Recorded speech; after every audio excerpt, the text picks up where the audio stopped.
धेमाजि जिल्लानि सिङाव थानाय सेङाजान दैमा गाथोनाव दिनै ब्रह्मपुत्र दैमाया बोसोरफ्रोमबो खुरखाबाय थानायनि थाखाय गंसे मन्दिर गायसनदों।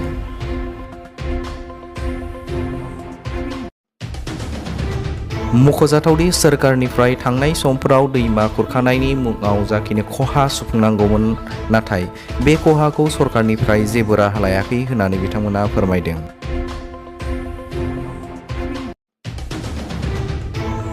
बोसोरफ्रोमबो जाफ्लेबाय थानाय दैबानानि जोहै सरकारा जेबो राहा लायाखै होननानै बिथांमोना फोरमायदों आरो लोगोसेनो सरकारनि सायाव बिथांमोना आसा गोमाबाय होननानै बिथांमोना बुंदों। फैगौ दैज्लां बोथोराव जेबो खहा खालामालासिनो बारग'लांथों होननानै बिथांमोना बिमा गंगाखौ फुजा खालामनायखौ नुनो मोन्दों। চাওক প্ৰায় 1.5 দশক ধৰি ব্ৰহ্মপুত্ৰ গৰাখহনীয়াত চিচি ৰাজচক্ৰৰ অন্তৰ্গত চিমিলমুখ গাঁও পঞ্চায়তৰ এই বৃহত্তৰ চেঙাজান অঞ্চলত বৰগাঁও 1 নং 2 নং 3 নং 4 নং বৰগাঁও অন্থাপাৰা নেউলাপাৰা ধৰি প্ৰায় 15খনকৈ অধিক কৃষিজীৱী গাঁও এই ব্ৰহ্মপুত্ৰ গৰাখহনীয়াত জাহ গৈছে আৰু অসম চৰকাৰে এই নৈপৰীয়া অঞ্চলৰ যিবিলাক খহনীয়াগ্ৰস্ত পৰিয়াল তেখেতসকলক পুনঃস্থাপনৰ ব্যৱস্থা আজিলৈকে কৰা নাই আৰু ক্ষতিপূৰণৰ ব্যৱস্থাও চৰকাৰে হাতত লোৱা নাই আৰু তেখেতসকলে এই নৈপৰীয়া অঞ্চলতে সেই গৰাখহনীয়া গাঁওসমূহৰ পৰিয়ালসমূহ ইয়াত সংস্থাপিত হৈছে আৰু এই ব্ৰহ্মপুত্ৰ গৰাখহনীয়া ৰোধ কৰিবৰ কাৰণে এতিয়া চৰকাৰৰ ওচৰত বাট নেচাই ভগৱানৰ ওচৰত মা গংগাৰ ওচৰত আশীষ বিচাৰি ইয়াৰ পৰিত্ৰাণ পাবৰ কাৰণে এই অঞ্চলবাসী ৰাইজে গণতান্ত্ৰিক নাগৰিক সকাম মঞ্চৰ চেঙাজান আঞ্চলিক সমিতি আৰু এই চেঙাজান উন্নয়ন সমিতি উদ্যোগত স্থানীয় চেঙাজানবাসী ৰাইজৰ সহযোগত আজি গংগা পূজা ব্যৱস্থা কৰিছে আৰু হোমযজ্ঞৰ লগতে শিৱ পূজা আদি যি কাৰ্য হাতত লৈছে আৰু ইয়াৰ যোগেদি ভগৱানৰ ওচৰত মা গংগাৰ ওচৰত শিৱ বাবাৰ ওচৰত আশীষ বিচাৰি ইয়াৰ পৰিত্ৰাণ পাবৰ কাৰণে তেখেতসকলে এই প্ৰচেষ্টা হাতত লৈছে। সেইটোৱে আমি আজি কেইবা বছৰ ধৰি আমি এই গৰাখহনীয়া প্ৰতিৰোধৰ কাৰণে আমি চৰকাৰক আমি বিভিন্ন ধৰণৰ ইয়াত গণসমাৱেশ পাতিছিলোঁ, বিভিন্ন ধৰণৰ আমি ইয়াত অনুষ্ঠান পাতি আমি ওপৰৰ মহলৰ আমাৰ মিনিষ্টাৰসকলক আমি নিমন্ত্ৰণ জনাইছিলোঁ, আমি মেম'ৰেণ্ডাম কিবা দিছিলোঁ, কিন্তু আমাৰ কোনো ইয়াত সফলৰূপণ আমি দেখা নাই। অকল তেওঁলোকে গাঁৱে ভূঞে আহি পেলাই ভোটৰ আশাত আমাক প্ৰলোভন দি আমুক দিম তামুক দিম কৈ পেলাই আমাক আজিলৈকে এই ব্যৱস্থাটো আমাৰ এই চেঙাজান এলেকাৰ যি গৰাখহনীয়া ব্যৱস্থাটো প্ৰতিৰোধ কৰিব পৰা নাই।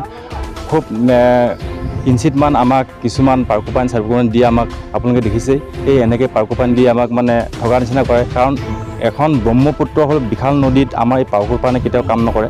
পাৰ্কোপাইনটো আমাক সম্ভৱ নহয় ব্ৰহ্মপুত্ৰ আমাৰ গৰাখহনীয়া ৰখাবৰ কাৰণে।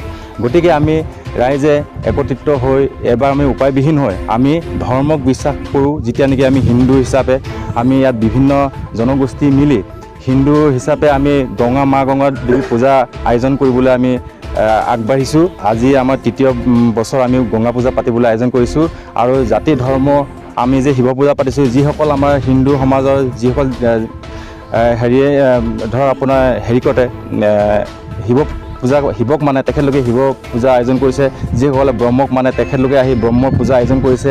ঠিক তেনেকৈ আমি এই পূজাভাগ আমি পৰিত্ৰাণ পাবৰ কাৰণে, এই মহা বিপদৰ পৰা আমি পৰিত্ৰাণ পাবৰ কাৰণে আমি সকলো ৰাইজে একত্ৰিত হৈ আমি পূজাভাগ আয়োজন কৰিছোঁ।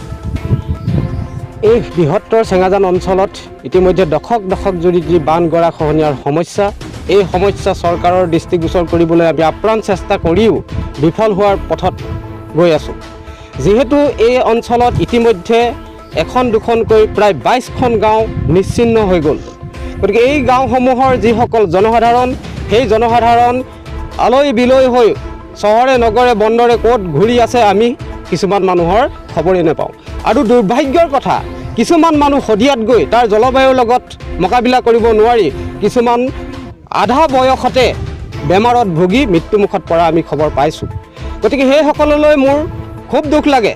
চৰকাৰক আমি আবেদন জনোৱাৰ পাছতো চৰকাৰে বিহিত ব্যৱস্থা লোৱা নাই আৰু চেঙাজান অঞ্চলৰ যি বান গৰাখহনীয়া সমস্যা, এই সমস্যা স্থায়ী সমাধানৰ বাবে GNSM নামৰ সংগঠনৰ জৰিয়তে বৃহৎ সমাৱেশ পাতি চৰকাৰক আমি আহ্বান জনাইছিলোঁ।